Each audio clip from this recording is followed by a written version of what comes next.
She was broken, alone on a wet sidewalk, until a stranger saved her life without asking for anything in return. But what started with a note turned into a love that not even the past could destroy. Hello, my friends. Before starting this surprising story, leave in the comments where you are coming from, okay? And remember to like and subscribe to the channel. The rain was beating down hard on the windows of the 20th floor of the glass building in the heart of New York's financial district. Thick drops ran in crooked paths down the panoramic windows, blurring the city lights like tears streaming from the sky. Inside the silent office, smelling of polished wood and lukewarm coffee, Ethan Rivers stood motionless in front of the night landscape, his arms crossed and his mind absent. At 38, he was considered one of the most promising businessmen in the United States, owner of an investment holding company with branches in Chicago, Los Angeles, and Miami. However, at that moment, the weight of success seemed unbearable. He was wearing an impeccable navy blue suit, but his soul was devoid of meaning. "I built an empire, but I don't even know who it's for anymore," he muttered to himself. His voice choked, as if confessing a secret that no one had bothered to ask. His eyes, dark and deep, searched among the shadows of the city for an answer that did not come, or perhaps had never existed. The desk in front of him was covered with printed reports, rising charts, positive financial statements. The world admired Ethan. The newspapers reported on his meteoric rise, his philanthropic donations, his awards for business leadership. But none of them knew that since his divorce 2 years ago, he had slept every night in a quiet apartment, surrounded by modern art and expensive furniture, with no one to ask him how his day had been. His professional success, which had once been fuel, had become a prison. Ethan slammed his laptop shut and adjusted his jacket in front of the mirror next to the bar, as if trying to convince himself that he still had control. "One more week, Rivers. Just one more week alone," he said quietly, with a tired half-smile, before gathering up his keys and walking to the elevator. The sound of the glass being hit by the rain seemed to be the only noise the world still dared to make around him. As he crossed the lobby, he discreetly waved to the night doorman, who returned a respectful greeting, accustomed to Ethan's punctual routine. But as he stepped out onto the street covered by the building's metal awning, something broke the pattern. On the other side of the avenue, near a bar with a worn-down facade, there was a strange movement. A woman, visibly drunk, was being pulled insistently by a man who was gesturing aggressively. Even from a distance, Ethan could see the flash of panic in her eyes and the imbalance with which she tried to move away. He stopped instinctively, his muscles tense. For a moment, he thought about simply moving on. It was none of his business after all, but something in his soul, long dormant, reacted. He dropped his briefcase on the bench in the entrance, clutched his umbrella in his hands, and crossed the street in the downpour, not caring about his suit getting soaked with each determined step. As he approached, he heard the woman say in a weak voice, "Please, let me go." But the man ignored her, grabbing her arm tightly. Ethan intervened, stopping next to them and looking at the man firmly. "She said she doesn't want to go with you. Let her go now." The man, with a worn jacket and eyes red from alcohol, let out a mocking laugh. "And who are you? Her owner?" Ethan kept his gaze fixed, unblinking. "No, but I'm someone who won't stand by and watch a coward take advantage of someone vulnerable." For a moment, the other hesitated, but upon noticing the confidence that emanated from Ethan, and perhaps also recognizing the man from the headlines, he released the woman with a shove and grumbled as he walked away into the rain. Ethan then turned to her, who was looking at him confused, wet, trembling. "Are you some kind of hero?" she murmured, trying to steady herself on her feet. He shook his head with a half-smile.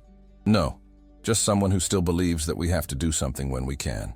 Valerie tried to say something, but her mouth was drying out as quickly as her eyes were overflowing. The words got tangled up in her throat, along with the wine and her fatigue. She took a step back, her low heels slipping on the wet sidewalk, and almost fell. Ethan reached out, holding her carefully by the shoulders. "Calm down. Are you okay?" he asked in a low tone, as if he wanted to avoid scaring away an injured bird. She just shook her head, breathing in ragged breaths.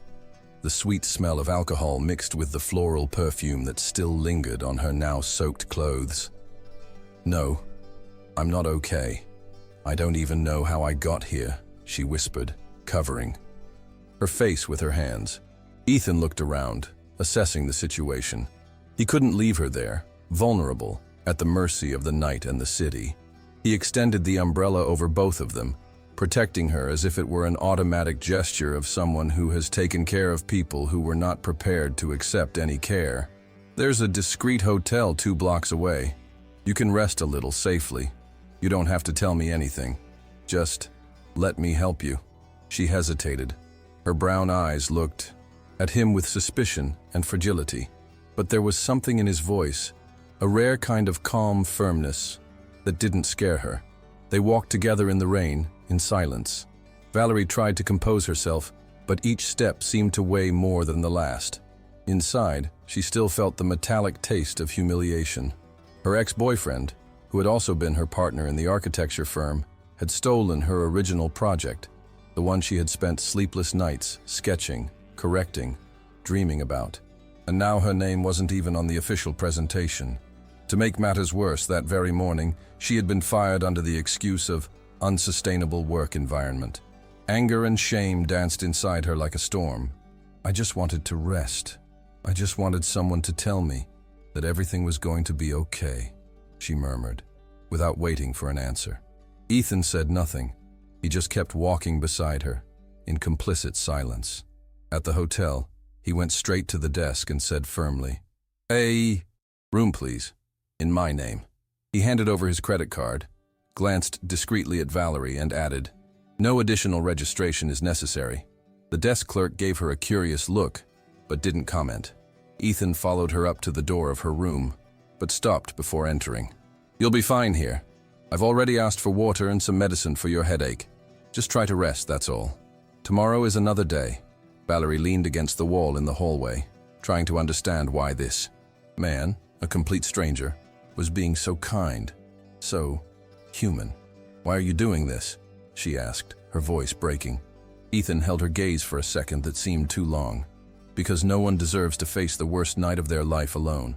And then, without another word, he left the room card in her hands, turned with restrained elegance, and disappeared into the elevator. The next morning, light filtered through the bedroom curtains gently, announcing that the world had continued, despite the chaos of the previous night. Valerie woke with her head throbbing and her mouth dry, still not quite understanding where she was. She got up slowly and found a small bottle of water, a pill, and a handwritten note on the nightstand. She picked it up with trembling fingers and read it silently. "You needed a safe haven. Don't worry. Everything is fine now. Ethan." She sat on the edge of the bed, staring at the note as if it were a puzzle. Why would someone do this, without wanting anything in return? She whispered to herself, trying to contain the sudden urge to cry again. For the first time in weeks, she didn't feel afraid, only deep confusion and a seed of hope that, stubbornly, was beginning to germinate. 2 days had passed since that rainy night, and Valerie still couldn't get that man's name out of her head. Ethan Rivers. She found out who he was when she called the hotel reception and confirmed the payment details. After hesitating for long minutes in front of the phone, she felt disconcerted, as if she had experienced something out of reality, but with scars too real to ignore. In recent times, all she had experienced was distrust, abandonment, and betrayal.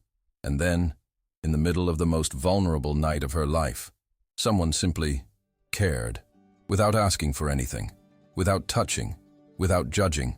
It disarmed her.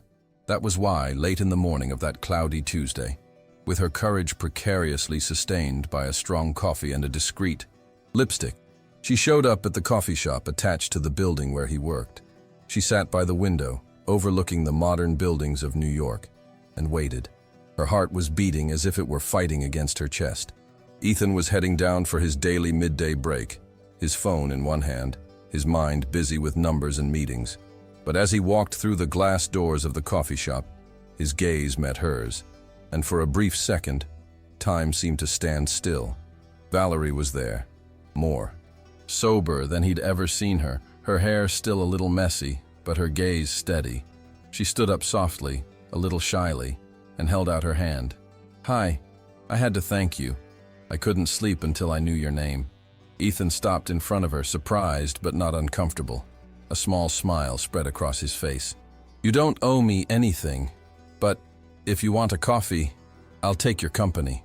She nodded, sitting back down. It was as if they were both stepping into unfamiliar territory, one of silences that held no weight and gazes that didn't waver. The conversation flowed naturally, as if it was someone who was in no hurry, and perhaps because of that, it was more sincere. Valerie spoke little, but enough. She said she was an architect, a recent graduate, who had lost her job and her confidence in the same day. She didn't mention her ex-boyfriend, but when Ethan asked if she still drew, her eyes lit up for a moment before falling again. "I used to draw until I realized that my drawings are worthless when someone more influential decides to steal them." Ethan frowned, but didn't insist. Instead, he stirred his coffee thoughtfully. "It's funny. I know so many powerful people who would give anything to have a drawing like yours." "Authentic." Valerie smiled slightly, surprised that she didn't feel sorry for herself at that moment. Being there, being listened to without rushing, seemed more comforting than she expected. Before they said goodbye, Ethan asked, "Have you ever thought about starting over in a different way? Maybe somewhere where your name is the foundation and not a shadow?" Valerie looked at him, not completely understanding. "I don't know if I can still do it, after everything." He then opened his wallet and took out a business card. "Call me. I'm not offering you charity. It's just a possibility." She took the card, not promising anything. But inside her, something had changed. For the first time in a long time, someone saw her, not as a victim, not as a problem, but as someone who could still build something. They left the coffee shop in silence, each going their separate ways. But neither of them knew that that simple encounter would be the foundation of everything that would come after. The invitation came 3 days later, on an afternoon when the New York sky seemed divided between gray and gold. Valerie received a call from an unknown number while drinking coffee at a bakery in Chelsea. It was Ethan. His voice, firm but gentle, sounded less distant over the phone. "Are you busy right now? There's something I'd like to show you. It's not an interview nor a formal appointment, just an idea." She hesitated for a few seconds, looking at her fingers stained with graphite and coffee. Ever since that conversation in the coffee shop, something inside her had been ignited again. The line, the creative impulse, the desire to draw for pleasure, even if it was only on napkins. "Okay, I can go," she replied, trying to hide the butterflies in her stomach. "Great. Meet me at 86th Street and 7th Avenue. I'll wait for you in front of number 212. When she arrived, backpack on and hair tied up in a mess, she found Ethan standing in front of a modern building made of glass and concrete, clearly abandoned. The windows were dusty, the facade stained by time, but the structure revealed an ambitious project, as if someone had dreamed big before giving up halfway. Ethan greeted her with a restrained smile. This building was supposed to be a contemporary art gallery. The project was stalled by legal problems, then financial ones. Now it's on hold, but I think it still has a soul. Valerie looked at him in surprise. "And what does that have to do with me?" she asked sincerely. He led her inside, where the echo of footsteps filled the concrete gaps. "It has to do with who you are, with what you can do here. I want you to redesign this space, your way, with your signature, without partners, without interference." Valerie stopped in the middle of the main hall, where the light filtering through the stained glass windows created a strange mosaic on the floor. She turned slowly, taking in the raw structure, the symmetrical columns, the unevenness that could be used. Her eyes began to shine with something she barely recognized anymore. Excitement. "Are you serious?" she murmured, more to herself than to him. Ethan leaned against one of the walls and crossed his arms. "Totally serious. You said you lost everything.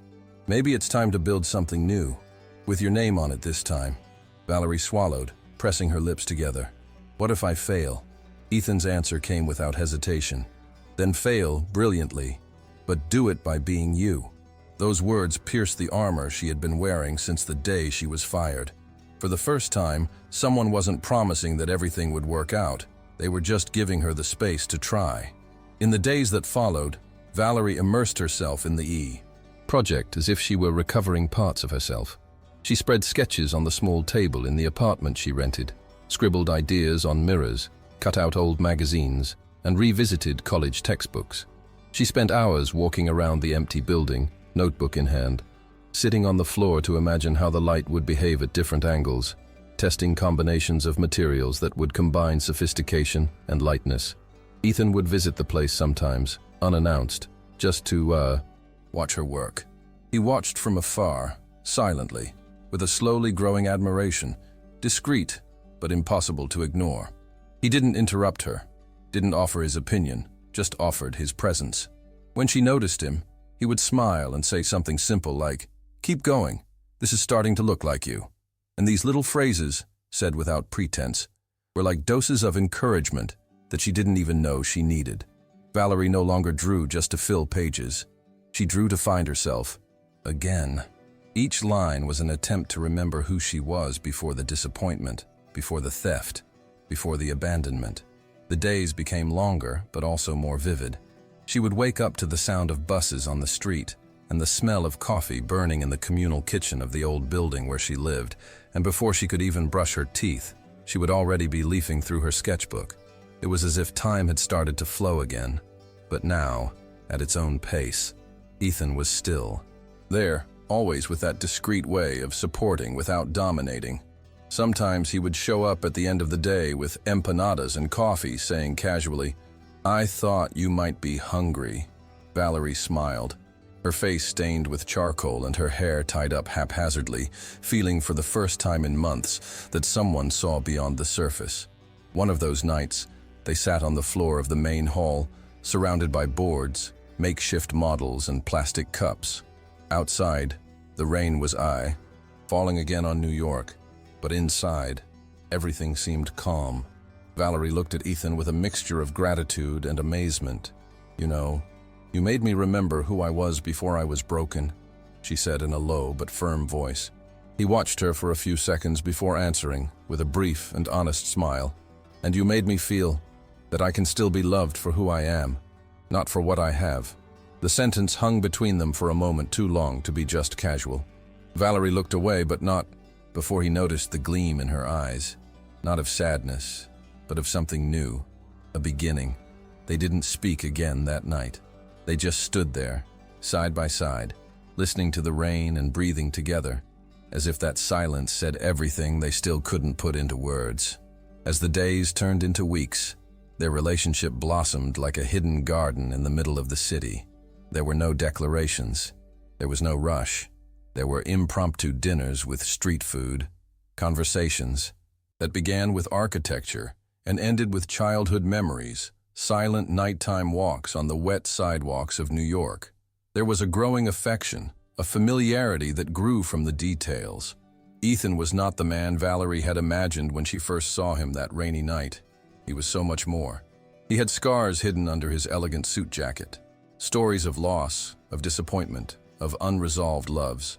And she listened to everything attentively, in no hurry to heal, just offering to listen. And return. He looked at her as if discovering art in the cracks, as if every flaw were part of the beauty. But despite their silent intimacy, neither of them dared to speak of love.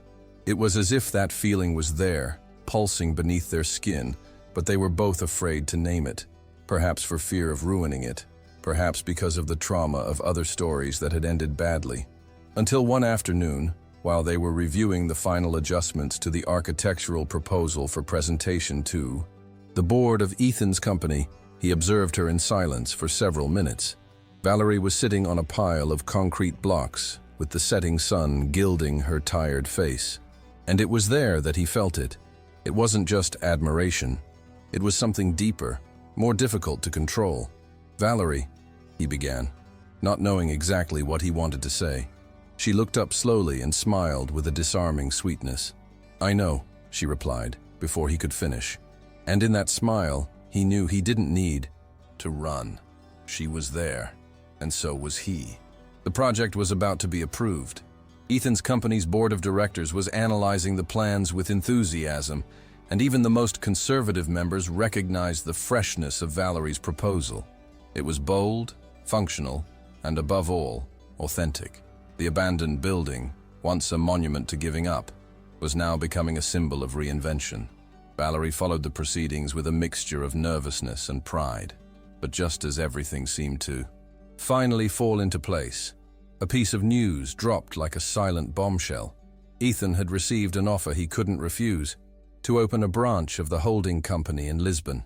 The plan was ambitious and would give him complete autonomy over a new arm of the company, with possibilities for expansion in Europe. The news came one ordinary morning during a call with the international board, and although he knew it was a unique opportunity, the first thing he thought about was not the profits, it was her. It took him 2 days to tell her. 2 days in which he was quiet, more introspective than usual. Valerie noticed his silence and his more distant look, but she preferred not to press him, until one Friday night, while they were organizing the final adjustments to the project images for the final presentation, he blurted out what had been holding him back. "I received an offer to lead the company's expansion in Lisbon." The sentence hung in the air like an invisible veil between them. Valerie stopped typing. She felt her hands trembling slightly, but she kept her eyes fixed on the screen, trying to digest it. "When are you going?" The question came out dry, almost cold. Ethan swallowed hard. "In 3 weeks.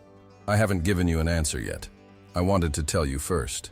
She stood up slowly, walking to the window of the improvised office, where the city lights seemed to flash like warning signs. "What do you want me to say, Ethan?" she asked, her back still to him. "Do you want me to say I'm happy for you? Because I'm not. And that's selfish of me, I know, but it's how I feel." Her voice was steady, but her eyes were starting to water. He approached her slowly but didn't try to touch her. "I never imagined this would hurt me so much, but I have to go, Valerie. This chance may not come again." She turned, looking at him with a mix of hurt and maturity. "And I have to stay. For the first time in my life, I'm not trying to run away from anything. Not myself. Not anyone. And I don't want to run after anyone. Not you." The silence that followed wasn't one of anger or of rupture. It was a sad, honest silence, made of two worlds touching but unable to move in the same direction. At least not right now. That night, there was no official farewell. Ethan walked Valerie to the door of the building, and she simply said, "Thank you for giving me my name back." He wanted to say something in response, but couldn't find the words to fit in his throat. The taxi stopped, and she got in without looking back. Ethan stood there for long minutes, under the awning of the building he himself had rescued, now empty again. The wind blew with the smell of rain, and yet he remained still, as if waiting for her to return. But she didn't. And in that silence, full of everything that was unsaid, they both knew they were living the truest moment of their lives, the moment of choice. And although their hearts ached, neither of them tried to stop the other from going their separate ways. The days that followed Ethan's departure were silent, but not empty. Valerie immersed herself in the project as if each line she drew was a way of keeping what they had experienced alive. His absence was felt in mundane details. In the empanada she bought alone after work, in the coffee she now drank in silence, in the space next to her on the stairs of the building where they used to sit at nightfall. But curiously, this absence did not paralyze her. On the contrary, she was growing. She had found her purpose, her voice, her worth again. And if it hurt to see the empty chair in the studio, it also hurt in a beautiful way, like a scar that proves something has healed. She did not seek him out. She did not text him. Neither did he. It was a silent pact, a necessary space for each of them to breathe their own air, away from the shadow of the other. And yet, in everything she did, he was there, even if only as a memory. Months later, the project was inaugurated. The D Gallery, now renamed Space VOA, was a mix of contemporary art, urban memory, and sensitive architecture. Local newspapers covered the event enthusiastically, highlighting the original approach and the rebirth of a structure that had previously been a symbol of neglect. Valerie was invited to be interviewed on a late-night cultural program broadcast nationwide. She sat in front of the cameras with her heart racing, but spoke calmly and with a sparkle in her eyes. When asked how the idea of occupying this space came about, she paused and replied, "On my worst night, someone offered me shelter, and I don't mean a physical place, but an emotional one. Sometimes a stranger gives us back something we didn't even know we had lost." She didn't mention any names, but her gaze was distant for a few seconds, as if she had traveled to Lisbon and returned only in the silence between one sentence and the next. Ethan watched the interview late at night, alone, in a hotel room in Lisbon. He had just come out of a long, unproductive meeting with executives who talked a lot and said little. He turned on the TV without expecting anything, but when he saw Valerie's name on the screen, he froze.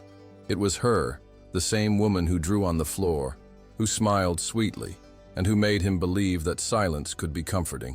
He listened to every word with a heavy heart, his eyes fixed.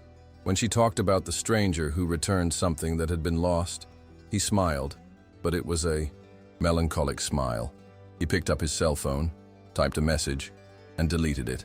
He repeated the gesture 3 times. Finally, he left the phone on the table and went to the window. Outside, Lisbon was asleep, but inside him, something was beginning to awaken again. Over the next few days, he began to walk more. He walked the old streets of the city, jotting down ideas in a notebook that had long been forgotten in a drawer. He began to sketch, not buildings, but people, silhouettes, scenes that reminded him of moments with Valerie. A woman sitting with a notebook on her lap, a man watching from the back of a room, an umbrella forgotten in a puddle. Without realizing it, Ethan began to allow himself to feel again, and to turn that into creation. He met local artists, visited fairs, skipped networking dinners, and started eating lunch in small cafes where no one recognized him. He missed her, yes, but for the first time, he didn't want to fill that void with distractions. He wanted to, understand it. He wanted to deserve the reunion, if it ever came. Time in Lisbon followed a different rhythm. Ethan no longer watched the clock obsessively, nor treated his life as a succession of unbreakable goals. He gradually realized that control was a comfortable illusion, and that the true value of things lay precisely in the unpredictable. One of those spring mornings, while he was reviewing documents on the balcony of the apartment where he lived, an envelope arrived with a New York T stamp.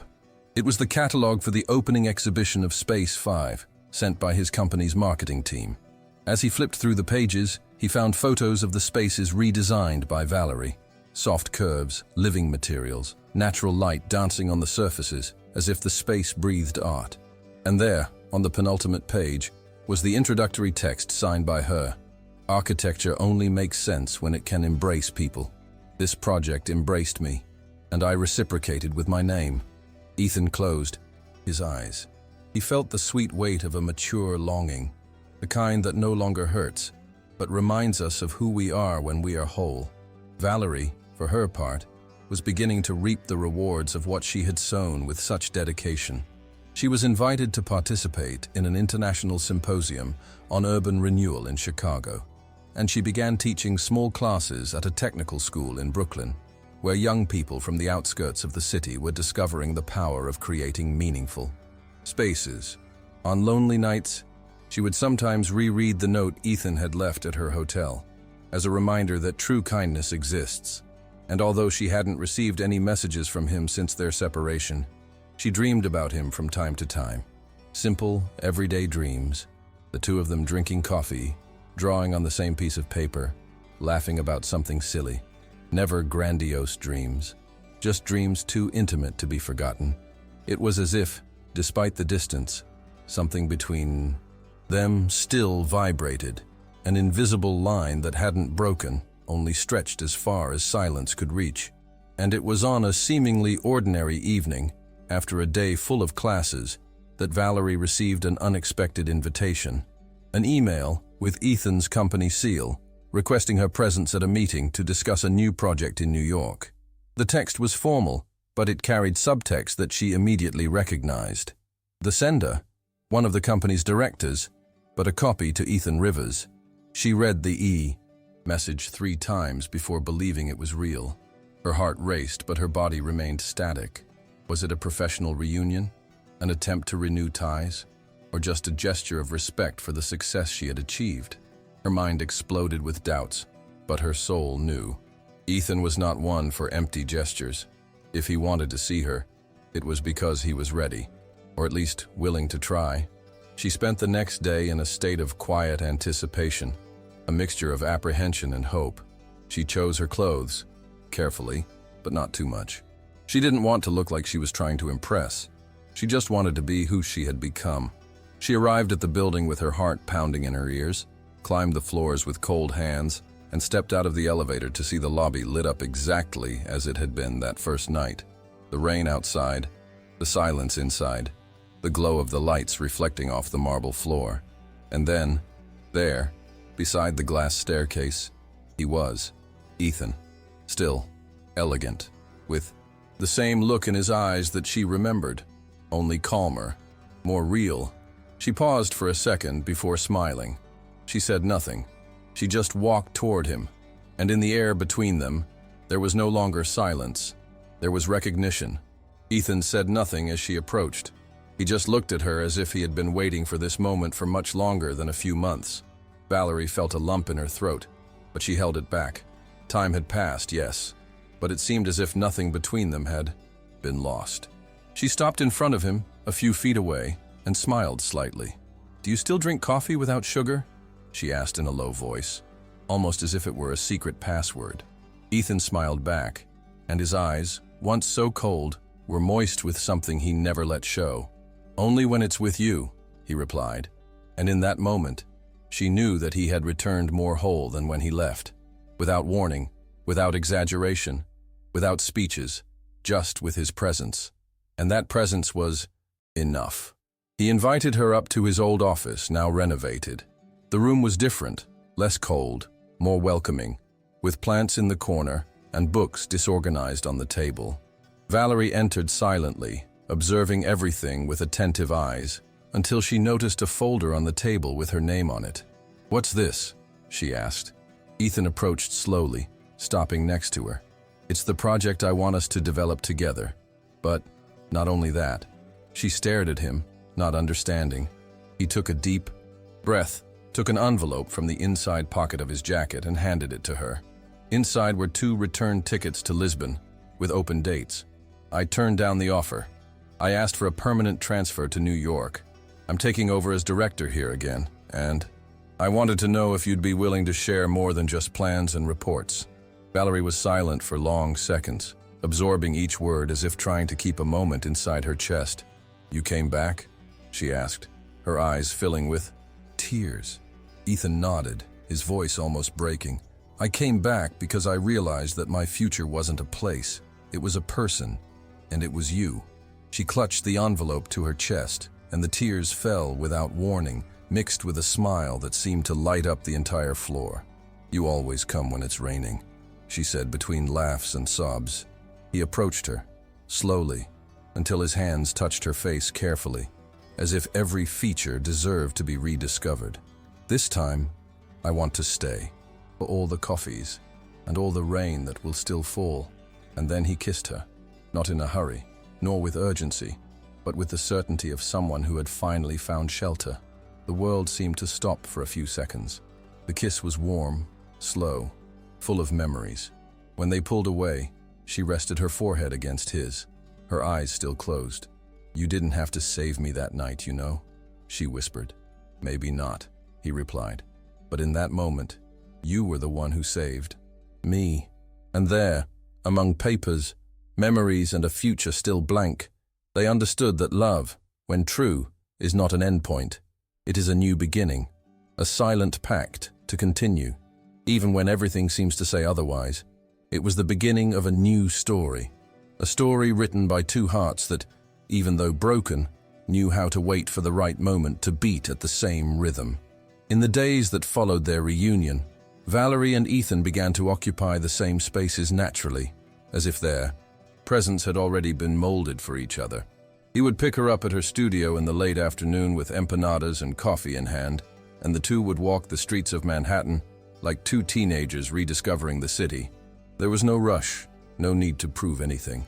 Their gestures spoke louder than any declaration. Sometimes they would spend hours in silence, sitting on the couch in his apartment, each immersed in their own work, but with their legs intertwined, as if they were promising closeness even in the routine. On other nights, they would watch old movies with the subtitles turned off, inventing lines and laughing until they cried.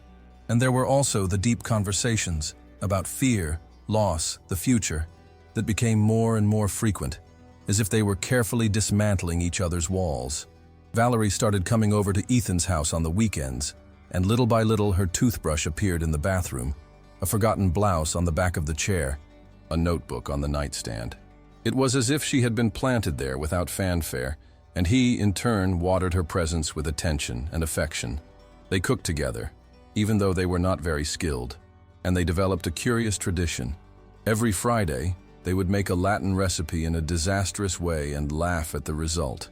Their first attempt at bandeja paisa ended with the beans exploding in the pan and rice sticking to the wall. And yet, it was one of the happiest dinners Ethan had ever had. "You brought chaos into my life, and I needed it," he said one night, hugging her from behind while she washed the dishes. Valerie laughed, without looking back. "You brought peace into my life, and I didn't know how much I needed it." They also started going out to places neither of them had gone before. Small instrumental music concerts, local artists' exhibitions, short hikes in parks on the outskirts of the city. It was as if together they had rediscovered a new kind of freedom, that of existing without masks. One Sunday afternoon, sitting on a bench in Central Park, she rested her head on his shoulder and said, "Life with you is not perfect, but it is light, and after all, that is all I need." Ethan kissed her head tenderly. "Perfection is lonely, but lightness requires courage. And you had that when you decided not to follow me. I admire you for that." In that moment, surrounded by greenery and silence, they understood that love was not about completing the other, but about following without losing oneself. But life, with its sharp irony, likes to test what seems solid. And the test came in the form of someone Valerie thought she had left behind. On a cloudy Monday, as she was leaving a presentation at Space VI, she found on the sidewalk, leaning against the wall of the building, the figure that made her stomach turn. Jason, her ex-boyfriend and ex-partner, the man who had stolen her project, her trust, and her peace. He was wearing a cheap suit jacket, but he still had that cynical smile she knew so well. "Val, it's been a while. I need to talk to you," he said, blocking her path with his body. She froze for a moment, surprised to feel so much contempt and fear at the same time. "We have nothing to talk about, Jason. Nothing at all," she replied, trying to get past him. But he lightly grabbed her arm, his voice lower. "Do you think you can just erase everything you've experienced with me? The world is small, Val, and I can hold a grudge too." Valerie arrived home that night with her shoulders stiff, as if she were holding herself upright by the force of pride. She didn't tell Ethan anything right away. She just went inside, took off her shoes, and went straight to the bathroom, where she stared at her reflection for several minutes. The encounter with Jason had left her with more than just anger. It had awakened an insecurity that she thought she had overcome. His words, his tone of veiled threat, his touch on her arm, everything made her feel like the woman she had been before, cornered, discredited. When she came out of the bathroom, she found Ethan sitting on the couch with a glass of wine, reading. He looked up and smiled, but stopped when he noticed her expression. Did something happen? She thought about lying, saying it had just been a long day, but she was tired of keeping the truth to herself. "I ran into Jason. He showed up at the gallery." Ethan put the book down immediately, his eyes narrowing. "Did he do something to you?" "No, but he told me the world is small, that it can hold grudges too." Her voice wavered as she repeated the words. Ethan stood up slowly, trying to contain the anger that was building inside him. He walked over to her and took her hands in his. "Valerie, he won't touch you or threaten you. This is over." She nodded, but the tension still crept into her face. "You don't understand, Ethan. He knows how to mess with me. He's known me forever. He knows where to push me." He rested his forehead against hers and spoke softly. "But now he's also going to find out that you're not alone anymore. and I won't let him touch a single thread of yours." It was more than a promise. It was a declaration of love in the form of a shield. But inside her, fear still throbbed, mixed with shame at feeling vulnerable again. The next day, Ethan went to the company and had a firm talk with the legal department. He discovered that Jason had tried to contact one of the investors involved in Space V, insinuating that Valerie had used his ideas in the project. It was a lie, of course, but a well-told lie can do damage. Ethan intervened personally, presenting Valerie's signed contracts, sketches, and authorship records. If this guy ever uses Valerie's name again in any legal or business context, I want him formally notified. His next call will be met with a lawsuit. His tone was cold, professional, lethal. When he returned home, he found Valerie sitting on the porch floor, drawing with her knees drawn up. She looked up at him, and all he said was, "We're taking care of it. Now, you get back to your own business, your art, your peace." Despite Ethan's determination, the episode shook Valerie more than she cared to admit. That night, she had a nightmare about Jason trying to erase her name from the blueprints for the project. She woke up sweaty, her heart racing, and ran into the living room. Ethan was there, sitting with a coffee, even though it was the middle of the night. It was as if he had sensed it. She curled up next to him on the couch, and he didn't ask her anything. He just opened his arms, held her close, and sat quietly with her, as he always did. When the sun rose, Valerie looked at him and said, "I didn't know I still had so much fear inside me, but you make me feel like I can live with it, without letting it define me." Ethan kissed her forehead and said, "Fear doesn't have to go away. It just has to learn to walk behind you, not in front." And in that embrace, they sealed something deeper than safety. They sealed courage. Months later, on a clear morning in New York, Ethan and Valerie walked side by side down 7th Avenue, near the same place where, months before, he had intervened to stop her from being forcibly taken by Jason.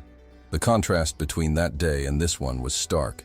There was no rain, no shouting, no fear, just the sun warming their shoulders, the sound of a living city around them, and the peaceful intertwining of hands. Valerie wore a white shirt with small paint stains and a slight smile on her lips. Ethan had a slightly longer beard and the serene look of someone who has learned to let himself go. They stopped in front of a small coffee shop with wooden windows, and she looked at him with a mischievous glint in her eyes. "Do you still drink coffee without sugar?" she repeated, as she had done when she met again months ago. Ethan let out a short laugh. "No, but I still find it unbearably, good when it's with you." They sat at a sidewalk table, ordered 2 cups, and shared a slice of lemon pie. The world around them seemed peaceful. Valerie opened her backpack and pulled out a hardcover notebook filled with hand-sketched drawings and loose notes. Ethan recognized the project, a new proposal to expand Space V to other cities in the United States. "That's bold," he said, flipping through the pages. "It's you," she smiled. "It's us," he corrected. For a moment, his eyes locked with hers, and it was like revisiting all the moments. The rain, the note, the project, the silence, the pain, the return. "I like the way you look at the world, Valerie. You see possibility where others see doom." She squeezed his hand across the table. "And you gave me the courage to draw what I saw. Without that, I'd still be erasing sketches I never showed you." Later that day, they returned to the Space V building. The gallery was open to the public for a new exhibit on urban resilience, and on the center wall of the exhibit was an installation created by artists who had worked in the community studio that Valerie had run. In the center of the piece was a phrase written in iron letters. "Sometimes it's in the middle of the storm that someone offers us shelter, and that's when we start to rebuild." Ethan stood still before the phrase, feeling a warmth in his chest that he hadn't recognized in a long time. Valerie glanced at him sideways and asked, "Do you remember the night we met?" He nodded with a tight smile. "The city was crying for us, and we didn't even know we needed each other." She leaned close to her face and said softly, "Now I know, and I don't want to forget." As they left the gallery, the first drop of rain fell on Ethan's shoulder. He looked up at the sky, then at her, and laughed. "Of course, whenever we're about to start something new, it rains." Valerie looked up too, letting the drops touch her face. Maybe the rain is our sign, our baptism, she joked. He pulled out his umbrella, opened it, and held it over both of them, hugging her by the shoulders. They walked together to the corner, in silence. But it was a complete silence, like that of someone who has already said everything they needed to. When they reached the taxi stand, Ethan turned to her and said, "Shall we go home?" And she, with a calm heart and a confident smile, replied, "Yes, but only if it's to continue designing life with you." And so they left, two survivors of pain, two architects of their own destiny, protected by the rain, united by the choice to start over. If you like this story, subscribe to the channel, leave a like, and activate notifications so you don't miss future content. Hasta luego.